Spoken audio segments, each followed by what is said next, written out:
here's some takeaways that I've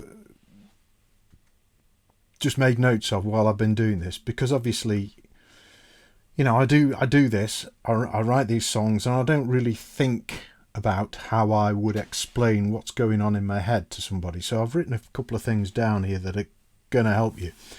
The first most obvious thing is there's always a punchline which you're working to.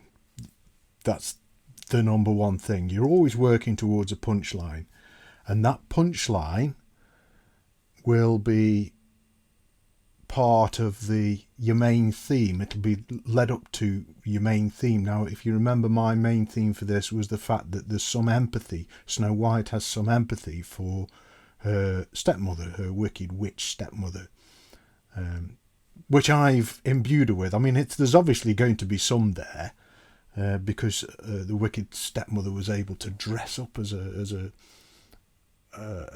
very nice, sweet old lady. So it's obviously there. So I've just expanded on that and used artistic license to make something of it. So there's always a punchline, but to get to it, to find the exact words, because you're trying to explain something really, really big in just a few words. You're probably going to get about 4 words. What have I got? The poison doesn't go right through. What's that? 1, 2, 3, 4, 5, 6. 6 words. That's all you're going to get. So you're going to encapsulate a whole story in 6 words, or your version of it. It's a tall order. So you will have to think about it, and you'll have to keep going round and round over and over it in your head. So there's always a punchline. It's based on the main theme, but you will have to keep going over and over and over to find this little 6-word synergy, this nugget of wisdom, this insight that you're looking for. And if you can't do it in the bath or out walking, you need a rhythm.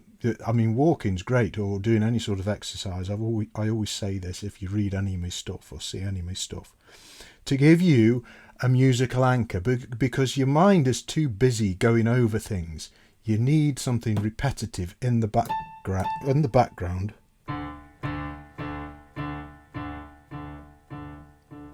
To give you something to anchor to. If at all possible, though, try and hear it in your head. So what I'm going to do is I'm going to get the words that I've put together from just underlining the text of the Brothers Grimm story, and I underlined not a great deal really, and I've come up with about 20 lines that I think will make something of a chorus. The thing is, I at the moment I don't really know where I am with it. I'm not absolutely sure that any of these things are going to work, but what I'm looking for is, out of these sort of 20 or so lines that I've got, I'm looking for something that sort of hits me emotionally, if you know what I mean. So what I'm going to do is I'm just going to go through them, and I'm going to stick a few chords over them or underneath them, to just see if I can get a feel for any of them. I'll have to put my Harry Potters on just to see what I'm looking at.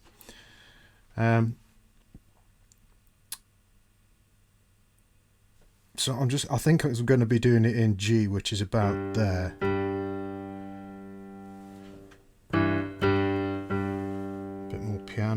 Bit more piano, please.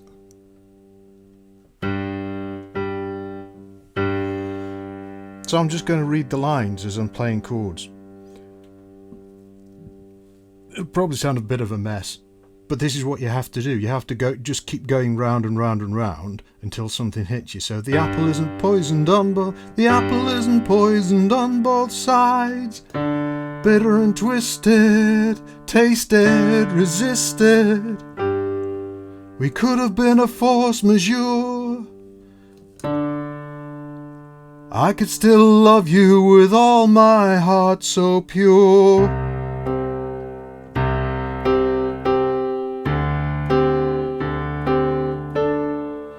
My word, my witch, so bitter and twisted, rotten to the core.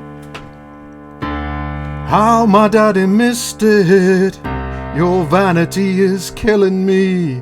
Weeds in your heart, your flesh is sour.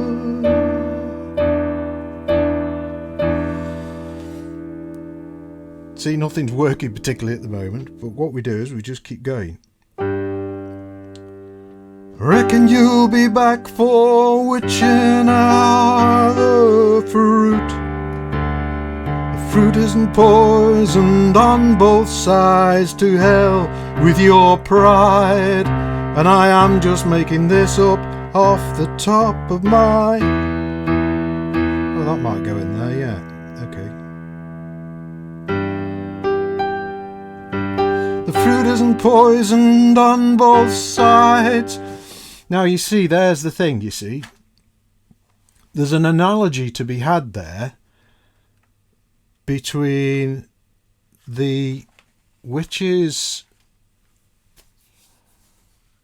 temperament, her personality, and the fruit. So I might use that, actually. I quite like that. There's a couple of others to go at. I'm just making a note of that. There's a couple of others just to mess around with. So we're still in G. The fruit isn't poisoned on both sides. Damn your... To hell with your pride. Why not slide over to the sweet side? If you remember, why not slide over to the sweet side was a refrain that I used for the in the poem that I wrote.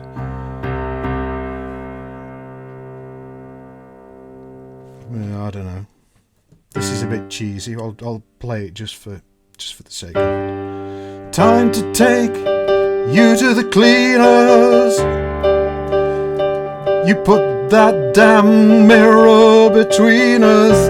Damn your mirror, damn your pride.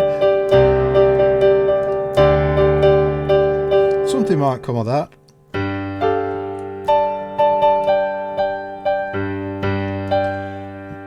My piano skills are about grade 1, by the way, so I'm just... You're not going to get anything fancy from me on the piano, I'm afraid. The apple isn't poisoned on both sides, and this I can tell that the rhythm's not right here as well. The apple isn't poisoned on both sides.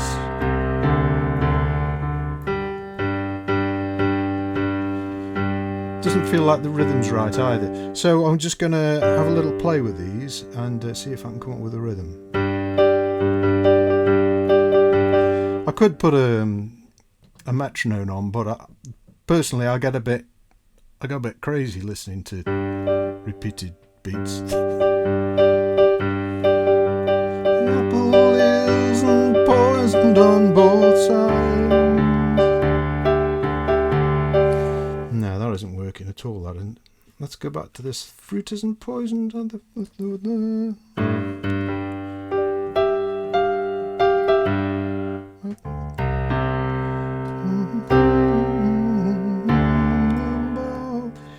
Right, okay. I think I'm going to use that.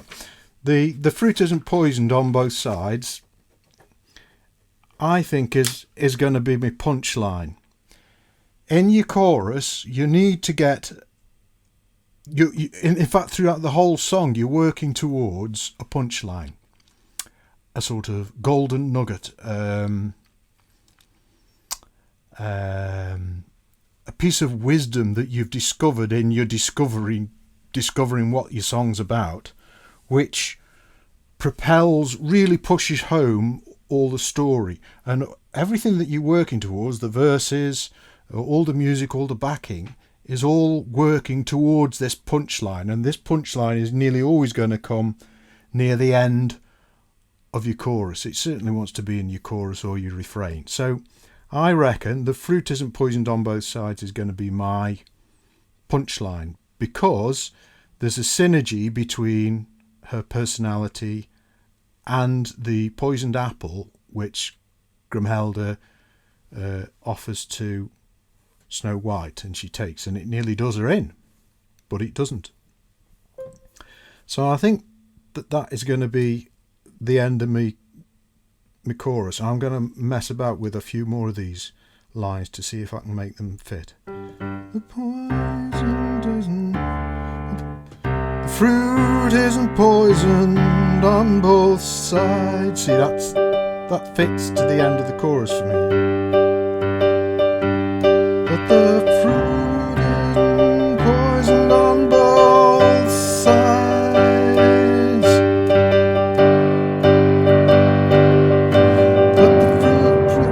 But the fruit isn't poisoned on both sides. The fruit isn't poisoned on both sides.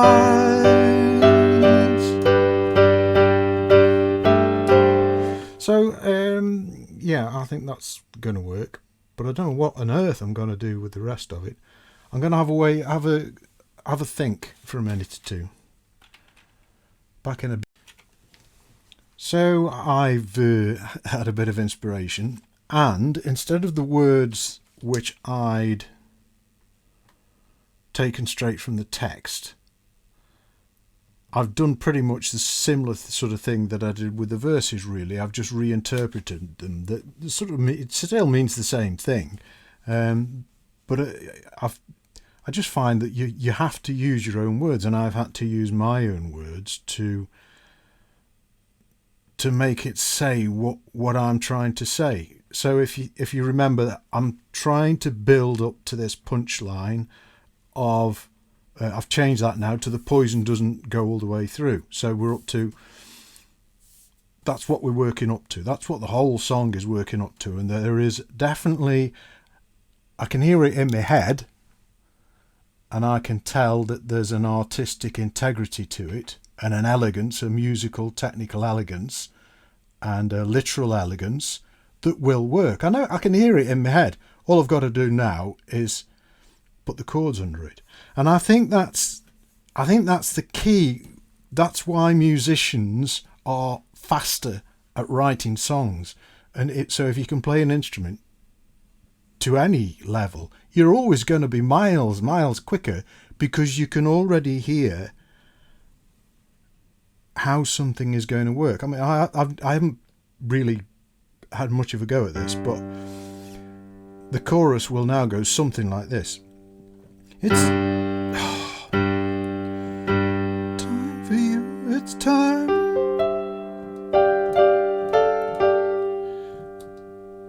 It's time, it's time.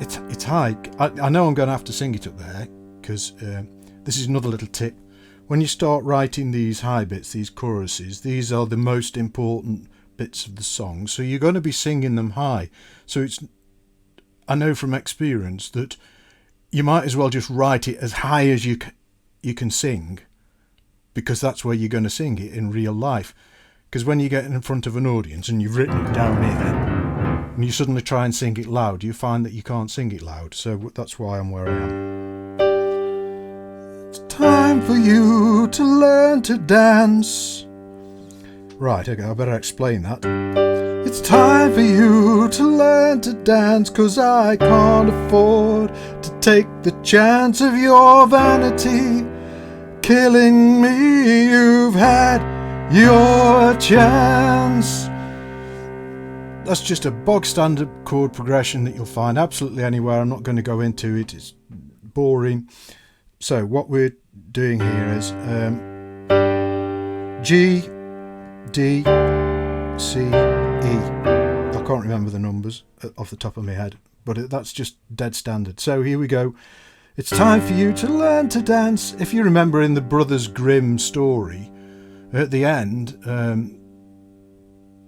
she doesn't jump off a cliff like she does in the Walt Disney version. She's given a pair of red shoes in which she dances herself to death. The shoes are either on fire or they're made of metal, I can't remember. So it's time for you to learn to dance, 'cause I can't afford to take the chance of your vanity killing me. You've had your chance. So that's the first half of the chorus. Second half I'm not quite so sure about. Why couldn't you come over to the sweet side? Again, I'm referencing the end. I'm already referencing the end of the punchline at the end of the chorus there. Why don't you come on over to the sweet side? Damn your mirror, damn your pride, damn you. We both know it's true, the poison doesn't go right through. Try that again. That was very much off the top of my head. I've sort of written the words down, but I'm making the chords up as I go along. I'm trying to remember. Why couldn't you come over to the sweet side? Damn your mirror, damn your pride, damn you. We both know it's true, the poison doesn't go right through.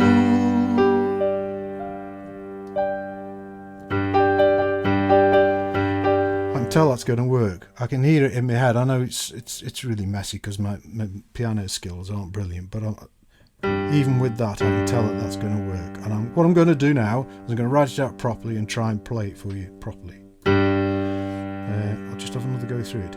Time for you to learn to dance, 'cause I can't afford to take the chance. And notice I'm going slowly because I don't know what I'm doing. You're not going to play it straight off all the way through. And it's always a mess. Look at this. It's always a mess. Don't worry about it being a mess.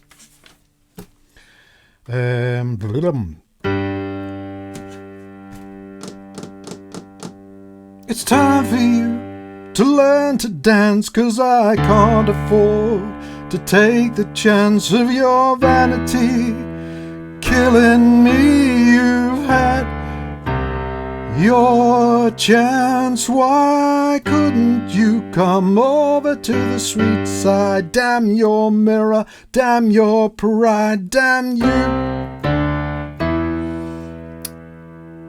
Damn you, we both know it's true.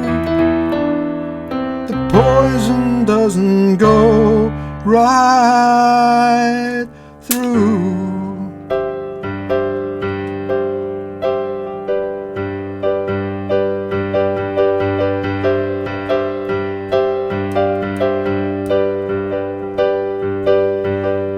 It's time for you. Yeah, okay, so what I'll do is I'll be back in a minute after I've written it out properly, because I'm all over the shop. Won't be a tick.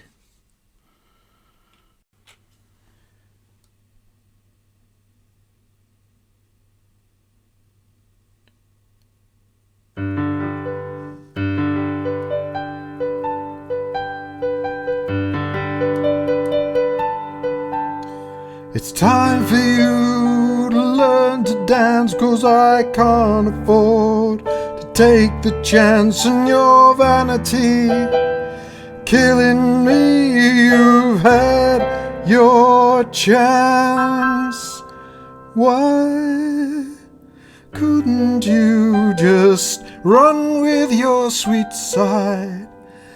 Damn your mirror, damn your pride, damn you.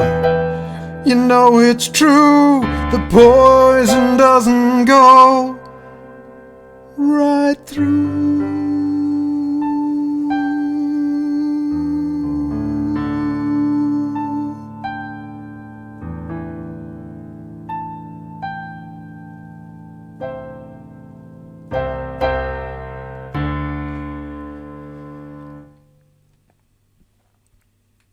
So I think that's near enough. It's nowhere near finished, obviously, and it needs quite a lot of production in terms of bass and guitar, and it needs putting together with the verses. But from that, I can tell that I'm going to be able to find a tune for the verses pretty easily from that